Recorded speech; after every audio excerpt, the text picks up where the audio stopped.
And you know, I see this over and over again with myself of like, I just got to play through this. Like, I gotta do something that reminds me of like who I am and brings me back to who I am through play. Welcome to Peak Pyrography, where we discuss artistry and process with creators in the wood burning and pyrography community. I'm your host, Justine Fedde. I was introduced to wood burning in 2020 and haven't put my burner down since. Today on the podcast, we have Rachel Jamieson. She has a master's in early childhood general and special education. And I asked her to come on the podcast today because of a conversation that I've been seeing and hearing happening within the wood burning community about how play and creativity are so interjoined and how they have such an effect on our designs and ideas and helping to fix the creative block that we may have. So since she was here visiting me and my cousin and an expert in this field, we decided to sit down and record a conversation to share with you guys. I hope you all enjoy.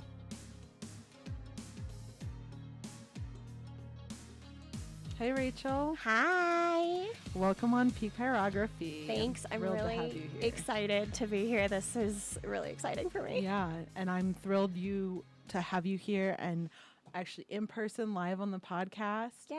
You're here visiting me from Washington, D.C., Mm-hmm. and that is super thrilling. Yes.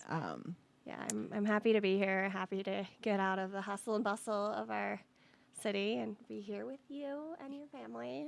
Yes, it's so much fun to have you. So you are based in Washington, D.C., Mm-hmm. and you're working as in early childhood education. Yes. What made you decide that was the field you wanted to be in?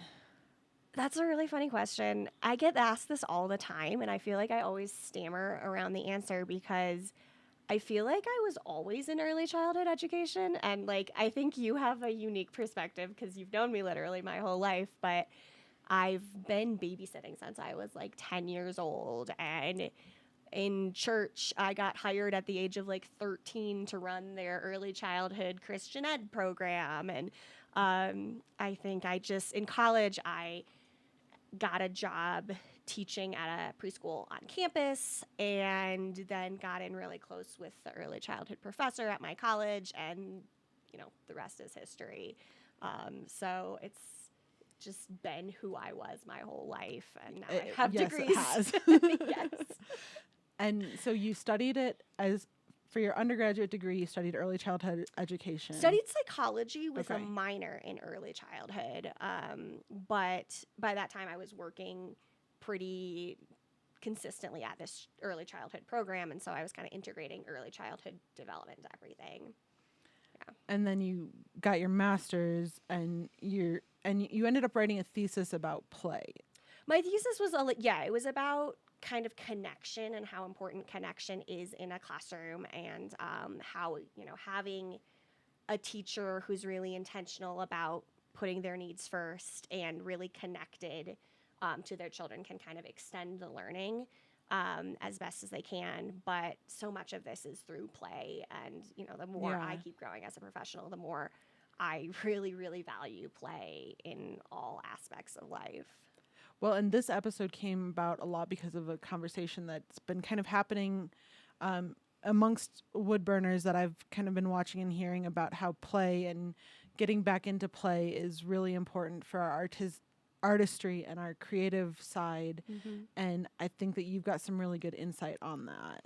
Yeah, I mean, I'm pretty blessed to spend most of my life with very young children, because that's, when we think play, we think kids. Like, we think that's really quick what we know. And like the little niche of early childhood that I'm in, we really advocate for play as a mode of learning, as a mode of academics, but also as a mode of growth, social emotionally growth, so cognitive growth, any kind of growth you can do through play. And, there's a lot of research out there about how it benefits early childhood.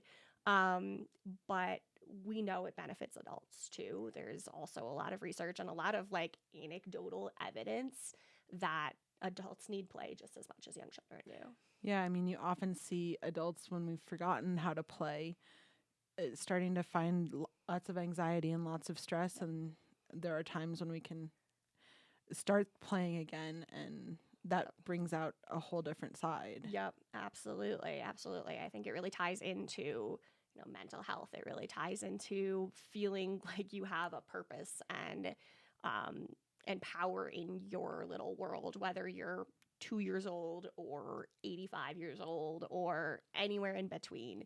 We all really need to play. And so what are some of your favorite ways to play? I always think about how play is something that is so unique to whoever is doing it. And I think that this is something that I really like doing as a teacher. I'll start the year with 20 or so 3 or 4 year olds. And kind of my first question for the first few months is like, how does this person play? Like, are they someone that does a lot of like humor, like rhyming words or potty humor or just like a lot of silly wordplay? Are they someone who is more physical and they need like a lot of hugs or a lot of like ring around the rosy? Are they kind of more subtle and like reserved and will stand back a little bit and kind of need a little bit more like almost peekaboo play of me like just kind of playfully looking back over at them? Or I kind of fine tune all my interactions, and I've been teaching for long enough that I feel like I also start to do this when I meet new like adults too. And of course, I'm not like playing peekaboo with this new like adult friend, but humor or doing a fun activity together or like kind of finding the nuance of whatever someone's play style is something that I really like to do and something I think a lot when I'm meeting new friends or going on dates or like any even work situations. I'm like I want to get in, like I want to find your style and like how can we play together? And how do you play? Oh, so many ways. I feel like if I'm not playing, something's really wrong with me, like emotionally, because I have, my work, which is, you know, imbued with play constantly. I have a very playful cat at home too. Sometimes his play is not the hour I would like it to be, but I think that's part of the reason like we're so bonded is through play. I have a lot of really active hobbies, and I found that being active and being creative through my body is a really, really good way for me to play. I also find, I have friends or family members that I'll find like playfulness through just kind of like talking about ideas and like processing things, and like that kind of like lights up the same things in my brain as doing other forms of play. So yeah, I just like play and creativity and that like positive humanity aspect of all of it. Yeah, that makes sense. And those are some really great, fun ways to play and to find that for yourself, Mm-hmm. and with other people when you meet them and get going on Yeah. things. Um, so, um, oftentimes we find with adults that we've kind of, I've heard people say that every child is an artist, Mm-hmm. and that most adults are children who've forgotten how to play. And how do you think that play and artistry and creativity kind of go hand in hand? Yeah.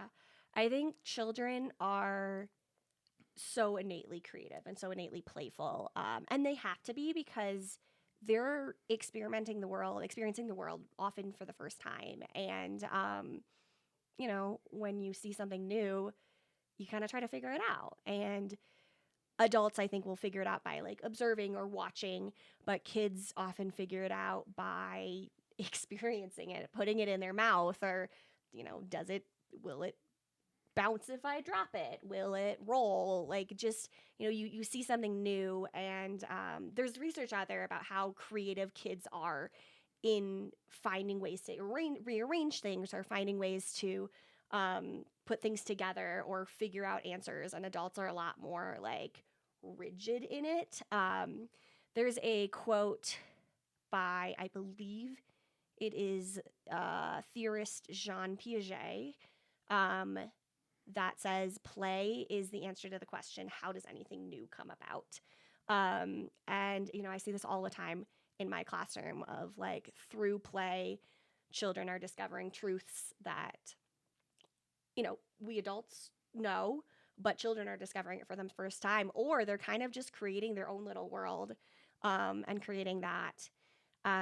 In terms of like physical, applied visual arts, you really see it progress experientially in children. And, I took a class in grad school that talks about how, the very youngest kids, and like I see this with your daughter who's just one, art for her is an experience. She dots, she eats, it is a full body thing. And then, we'll move on to like your son who's 3, and then art creation kind of it's more deliberate, but it's also still pretty experiential. And then slowly you kind of shift as their technique refines and as their understanding of the world refines. You'll start to get more quote unquote representational art, and as long as art is encouraged and they're in an environment that will keep encouraging that, there's some really cool creative out what's the word I'm thinking of? Creative outlets that come out of being able to kind of visualize and experience your world through a developmentally appropriate practice. So I mean, every kid that you see has this creativity, has this desire to learn and to play and to experience it. And as we get older, that gets taught out of us, that gets pulled, we experience that differently. What is that process? Yeah, it's, I think it's partly what we expect from like schooling. Like a lot of times, a lot of preschool education, you'll think of like crafts, so like if you're doing a farm unit, kids might come home with this like collaged pig or whatever that's pretty product based. Adults really like products. We're very product driven humans.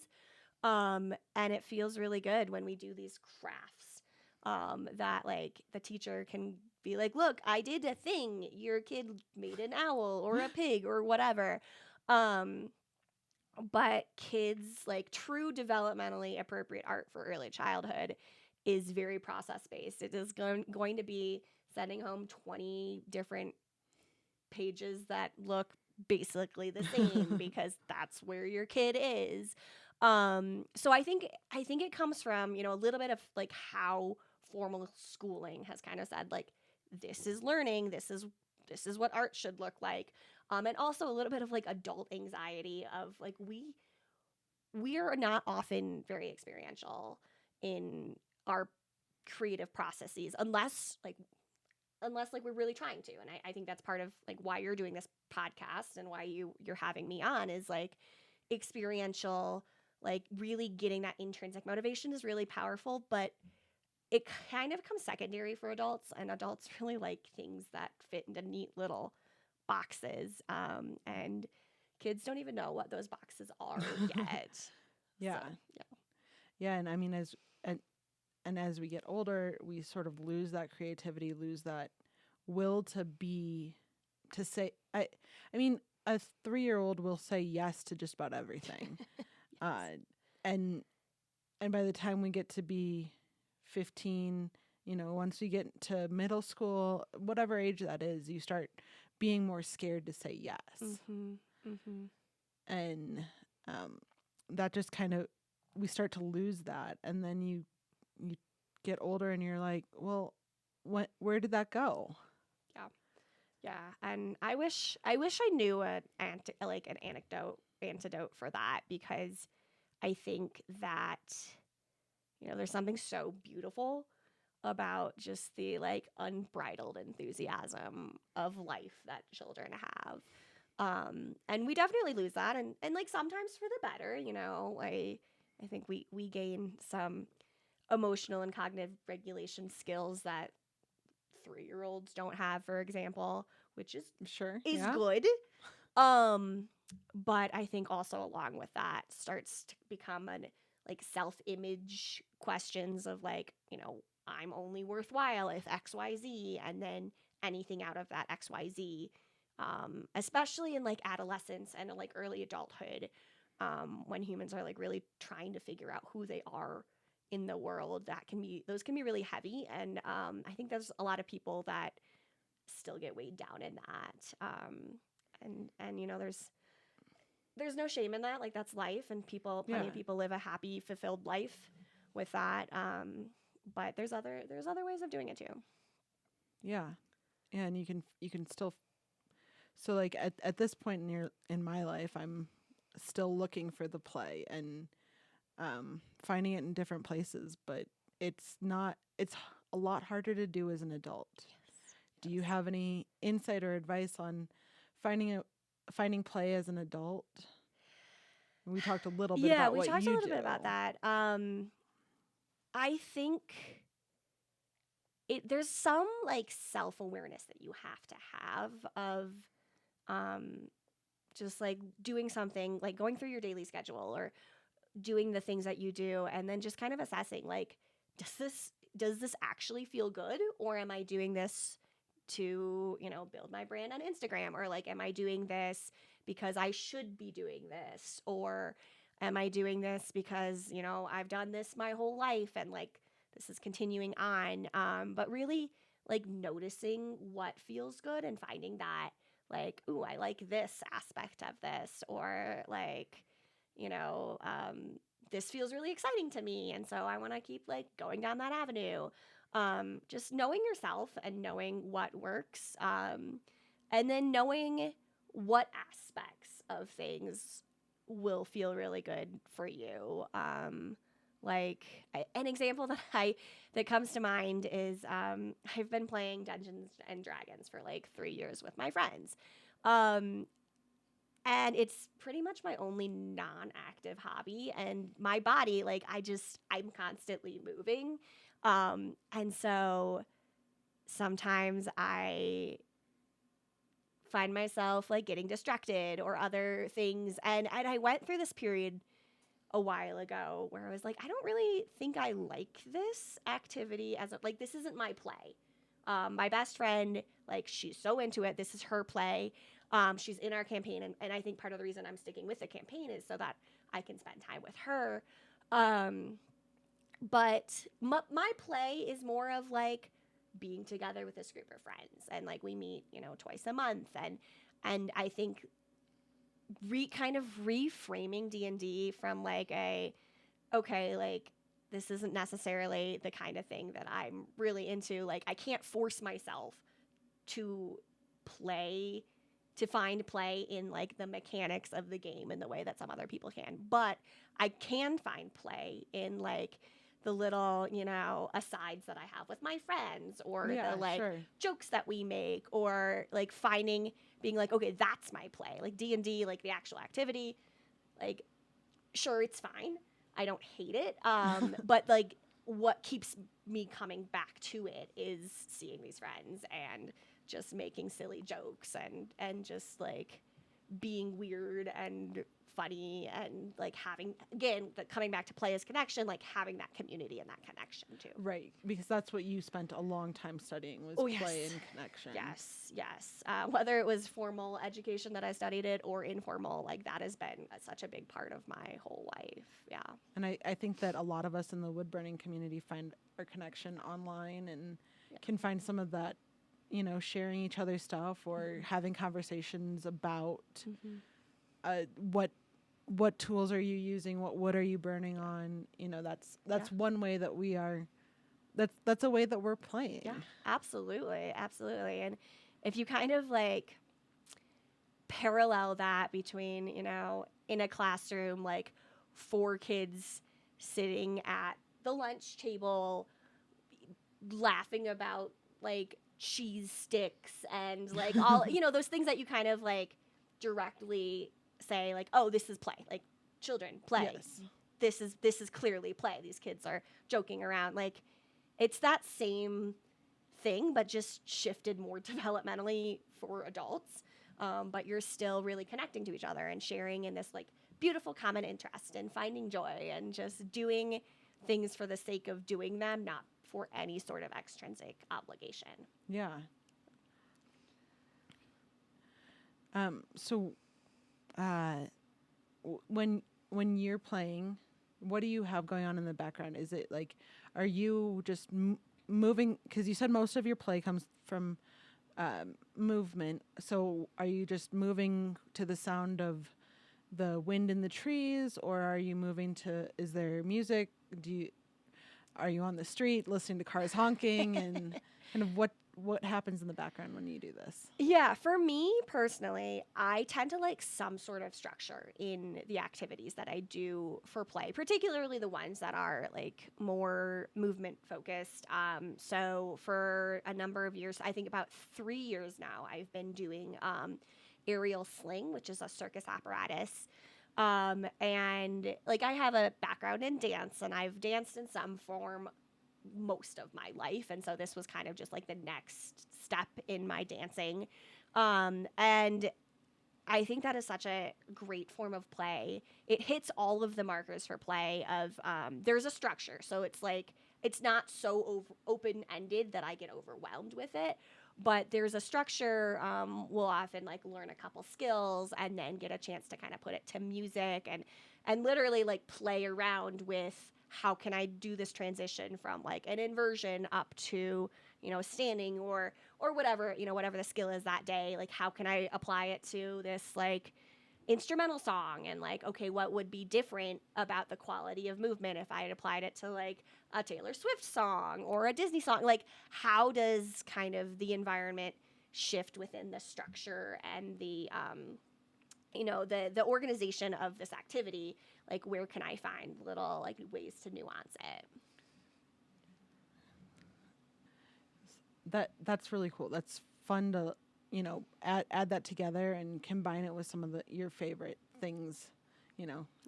Combine the music and the movement and yeah. Let's take a quick break here, and when we come back, we'll talk about good days, bad days, how you unwind, and what you do to take care of yourself. Perfect. Great.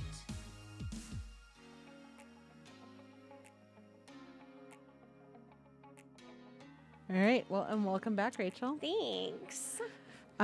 So, like I said before the break, let's talk a little bit about how you care for yourself, and maybe does play into that. Yeah. I think definitely. I have a very draining career, and I'm currently trying to figure out if there's ways to kind of switch, move on, integrate, keep playing, keep with the population that I love so much, but also advocate for my own needs.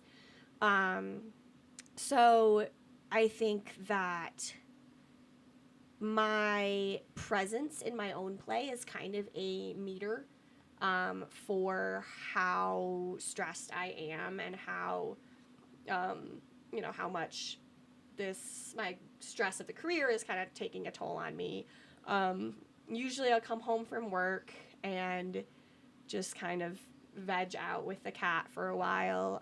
We'll either lie on the couch and take a nap, or he'll want to play, and we'll kind of, we'll connect through that. And then usually in the evenings I will do some sort of movement activity, whether it's going to circus or whether it's going climbing or ice skating or any other of my random hobbies. Hula hooping, something that I've been enjoying because or handstands. Handstands, yeah, that's definitely one of those things that I will do, particularly if I'm feeling really invigorated for the day. I'm like, it's a good day for handstands. But it is kind of that like metric for me of like, if I'm sort of feeling like, okay, this is a chore that I have to do, like I know that kind of indicates that I'm stressed and tired and overwhelmed. But if I'm feeling like, yes, let's go do some weird stuff. Like let's go take a pole dancing class, 'cause I've never done that before. Like that's kind of me. That's how I'll know, like, okay, my stress is pretty low. Like my brain is open for creativity and for play and for trying new things and being vulnerable in new things. So you can kind of find some therapy in that. Absolutely. And I think that is something that's not often talked about when we talk about play is really the therapeutic and the healing aspect of it. And again, you see this like whether you're a baby or, you know, somebody, an elderly person, anyone in between. But often people will be like, oh, play, that's like fun and enjoyable and like frivolous and jolly. And like we have all of these associations with play being something that's really like joyful and has a lot of levity to it. But there's also a lot of seriousness that happens in play. With children, you kind of see this where if there's some trauma that they're experiencing or if they're kind of like working through something in their own life, it will often come out in their play. It will come out as like, you know, they'll be playing cars and play car crash over and over again. And maybe that's because they've experienced a car crash and they kind of need to like process it in their own way. Sure, kind of like when I had a baby on the way and my son was going around and he was just as pregnant as I was. Exactly. Telling me he had a baby in his belly and that his back hurt and he couldn't sit on the floor and he needed a cushion. Right, exactly. Because for all of us, we can't just like think about it and let it go. Like we have to really live these experiences. And that's another reason that like play is also so beneficial for adults too, of finding a community of people that play and that share your same connections. Finding that community can really like bring people together to kind of help process things in their own way. And, you know, art therapy, movement therapy, music therapy, these are all ways of kind of merging like the healing that's going on in your brain with the healing that's going on in your creativity. And often like I'll find shifts in my mood, either, you know, sadder or happier depending on what I need through play. Like when my best friend moved away to Maine, the hour after I dropped her off at the airport, I went right to the circus studio and I like put on some music in my headphones and just kind of like improvised around through my tears and through my like grief and sadness about everything that had happened and worry about the change. And I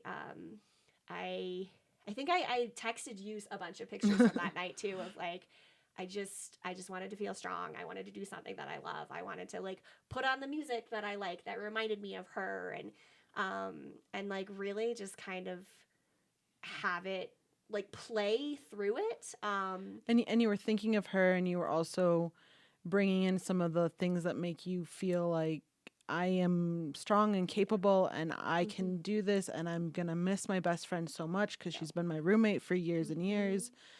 But I can process that a little bit here, mixing it all together with and getting some stress out of my body at the same time. Yeah, exactly. And, you know, was it joyful?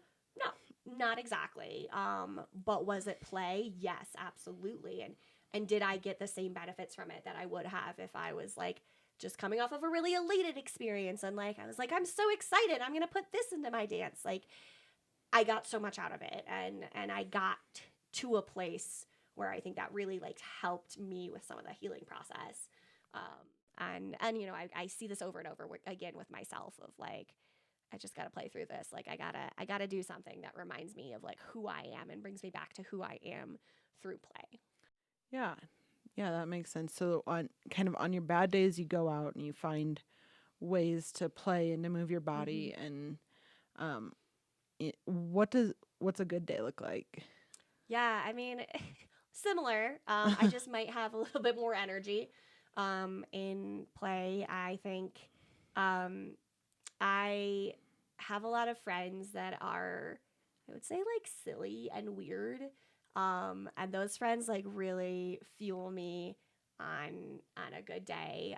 I throw a Groundhog Day party every year. It's probably the biggest Groundhog Day party in Washington, D.C. Just like, you know, soft brag there.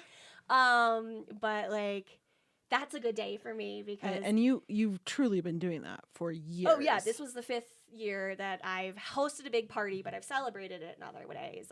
And it's a big party. Yeah, so hit me up if you're ever in DC for biggest Groundhog party Day. outside of PA. Yeah, it might very well be. But that's to me, that's play. And then I kind of force all of my friends to play when we're coming because number one, if you're gonna agree to come to a Groundhog Day party, you're kind of a weirdo. But also I have deliberate. Are you a weirdo, or are you just in touch with that inner child who loves to play and is I saying mean, yes to everything? A little column A, a little column B. Maybe they're the same thing. But yeah, I think that's something that I really love, and because I'm a preschool teacher and I know how to structure activities, I will have an art table for people who want to paint their own wooden groundhogs, and we have trivia. I have 30 now Groundhog Day trivia questions. And they're not all about the movie. Oh, they're not about the movie. Fun fact about me is I refuse to watch the movie because I'm an Orthodox Groundhog Day celebrator. Yeah, so the movie's not involved. So it's 30 trivia questions about either the holiday or the animal, or anything adjacent to that. There's always art activities. There's word searches. There are what else did I have this year? I had a never have I ever game that I made about it's just about Groundhog Day. Oh, about Groundhog Day, yeah. It just gets weirder every year, but my friends keep coming back and basically if you come to this party, I'm you're gonna play. Find your people. Are you an art play? Are you oh, I have Groundhog Day puppets, and sometimes people are I want to dance around with this puppet, and that's how they play. One year my friends coated my house in googly eyes. It's just it is what it is. It's fun. And it builds community, and there's definitely people who are oh, hey, I met you last year at Groundhog Day, and it's just a fun little way to play, and it fills my heart with so much joy. I planned this party for months, and planning it even, it's such a thrill to me. Well, and I think you do a really good job planning parties, not just the Groundhog Day one, but yeah. Again, being a teacher has a lot of really weird payoffs. But those can be quite a lot of fun. Yeah. Yes, they can. Yes. Yeah. So Rachel, one of our favorite games here is on Peak Pyrography is a deserted island. Oh yeah. I was listening to that this morning and trying to think about my answers. So I'm not going to ask you quite the same deserted island questions because it's not quite as applicable. But so if you were left on a deserted island, yes, and you were left with one coloring utensil, okay, what would that be? One activity station or style of movement, one craft, and then one other unexpected item for play. What would they be? What would those be? So we can go through them one at a time. Okay. So right. A coloring utensil of some sort. That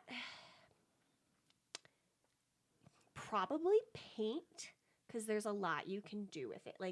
If it's something like watercolor paint or multiple colors of paint, there's a lot you can do with it. You can, explore one color, making different marks and movements and all of these things. Or you can start mixing colors, and you can play with I'm sure there's art terms for this, but the thickness of the paint and the thickness of the paint, the viscosity of there it. There you go. Yeah. You can play with that.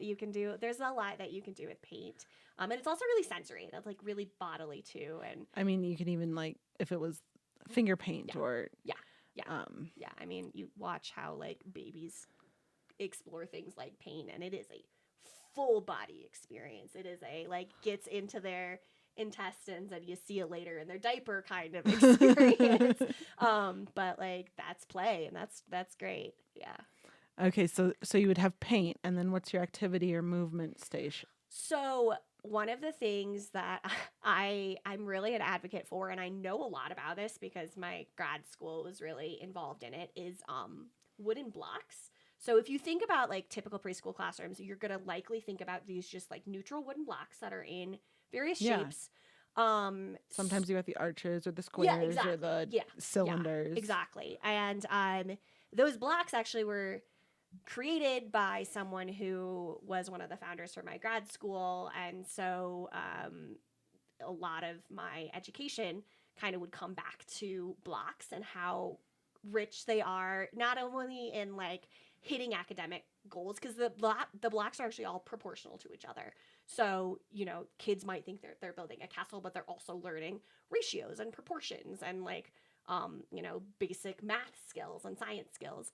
But they're also so open ended and really invite a lot of creativity. And I had multiple classes in grad school where there was a day where we would go into a classroom and we would build with blocks as adults. And like, it is so thrilling as adults to build with blocks and to like start something that's so just generic and create something. I love this. If someone's feeling stuck right now, go play with paint or go build something out of blocks, and don't worry about if it's perfect or if it's right or if it's done exactly the right way, because you know what's going to happen? The big scary monster tornado 3-year-old's going to come through and knock it down. Yeah, and that's actually what I was just going to say is like, knock it down. Like destroy your work. It feels really therapeutic. And it's fun. It's like dramatic. It's fun. I highly recommend if you have children at home or at school and they will let you, like, crush their tower. Crush your own tower. Yeah, it feels good, and it's so good. We love to play with magnet tiles. Yes. And you make something and then someone comes through and smashes it out of your hand and they laugh and you laugh and yeah. It's delicate because that sometimes play for one person and not play for the other person, and then you kind of gotta. But if it's your own work and give yourself that opportunity to. Yeah. It doesn't have to be perfect, and maybe it's even a design that you haven't liked. Mm-hmm. And instead of sanding that off, maybe you're gonna just keep burning on the design and burn over it and see what comes of that. Right. It's such a metaphor for any sort of creative art form or creative life form. Yeah. Okay, so back to our desert island. Yes. A craft. Yeah. Let's see. Like I said, I'm not super like big on the looking like the product oriented crafts for young children, but something that can like that you can kind of build with and manipulate. So I'm thinking something like clay and popsicle sticks, or something that you like, a multimedia thing that you can kind of construct and use to represent like lots of different things. And then again, you can smash it and start over again, but something that you can interact with fully. Yeah, and then, okay, so one other unexpected item for play that you're going to have with you on this deserted island. That's a good question. Or maybe it's something unexpected for me and for listeners that you're like, obviously this is the thing. I mean, if I was on a deserted island with all of these things, I would also want a 3-year-old with me, because if I was on a deserted island, like I would kind of be panicking, and then the 3-year-old would be like, wait, there's blocks over here. Like, let's stop panicking and go play. But something like, I love having just notebooks, and I have notebooks or some sort of like documentation tool throughout my classroom, just to kind of capture things as they come, because especially with young children, like you never really know when play is going to come up or how it's going to come up. So capturing those, whether it's like someone's telling a story, you know, they're not writing it down because they can't do that yet, but they're telling a story through their play, and then like I want to try to capture that, so I'll start writing it down. Or you know, writing down blurbs of conversation, or you know, being like, oh, so and so, I know like so and so is having some challenges at home with like they're moving, or you know, parents are having some struggles at home, and like here they are playing with dolls and having, you know, kind of reenacting that, so kind of jotting that down and like capturing that too. I guess like an adult form of that is kind of journaling. Sure, yeah. But you can use it as many different ways, and then it's really nice to come back to that and kind of like revisit and refine some ideas too.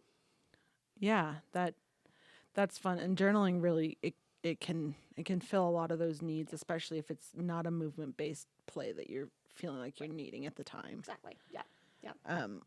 Yeah, so we also like to talk about some shout outs and some community building stuff here. So, and especially you're going to have some different answers than we Yes.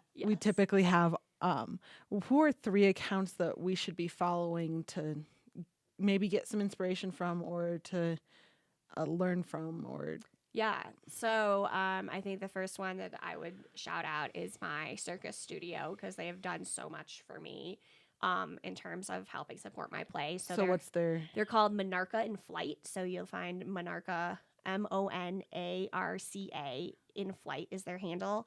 and that's on Instagram. And that's on Instagram. Their logo is a big butterfly. So you'll see that.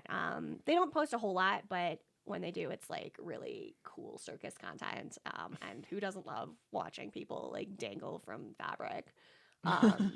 Another like resource that I really go to is a book that came out a few years ago called Illuminating Care. And they're also on Instagram. And with the same name. yeah, Illuminating Care is the handle. And the author talks a lot about how care is really education, and that there's so much more to like education than like what we think of as like learning letters and numbers and like those kind of academic measurable tasks of things like care, community, connection, play, therapy, healing. Like those things are so important and so embedded in any education. She talks primarily about early childhood, but you can expand that into teenagers, young children, adults, like anyone. Finding your play, finding your yeah. Yeah. And then there is a school that I really love out in Atlanta called the Highlander School.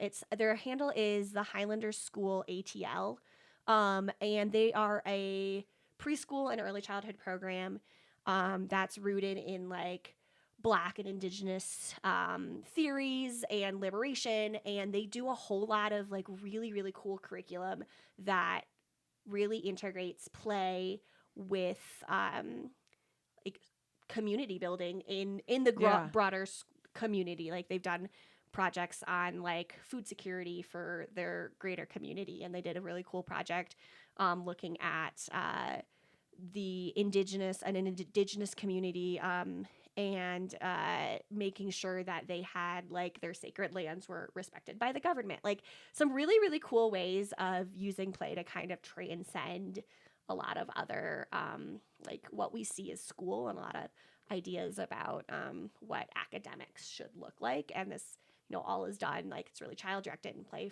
focused. It's really, really cool stuff. That's awesome. Thanks for sharing those ones. And then what's one aspect of play that you would encourage everyone who's listening to this to partake in? Yeah, I think to find your own play, like recognize that, your style of play might not be the same as your best friends or your partners or your children's, but like find what feels like play for you. And you'll know it when you find it. And then like just honor that and remember that and see if you can try to make space for it in your life. Awesome. Yeah. And they are so different from person to person. So it's listening to what feels really good. Yeah, exactly. Rachel, what do you have coming up? What's kind of on the horizon for you? Or are there any journeys we can follow you on? We'll follow you on Instagram for sure at RachelBjam. Yeah, I'm teaching, and right now that is my career, but I'm thinking about expanding more into training and consulting. There is a page.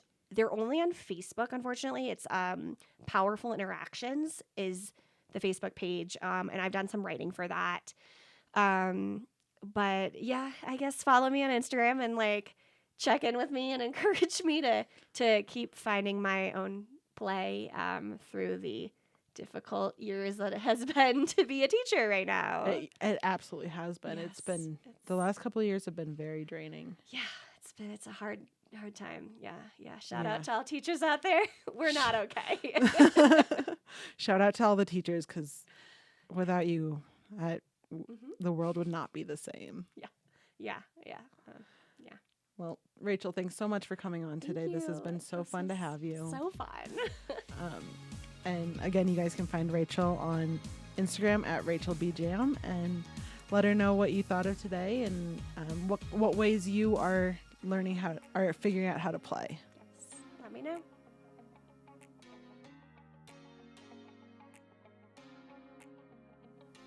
All right, that was so much fun having Rachel here live in studio to talk to her about her expertise and to learn a little bit more about how she sees play and connection and creativity and how they all come together.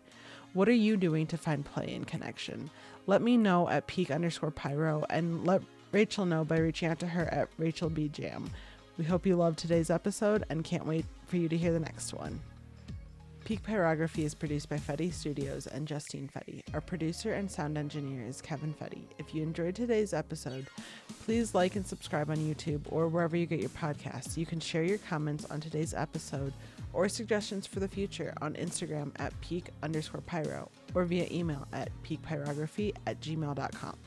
That's peakpyrography@gmail.com. Until next time, keep creating. I can't wait to see what you make next.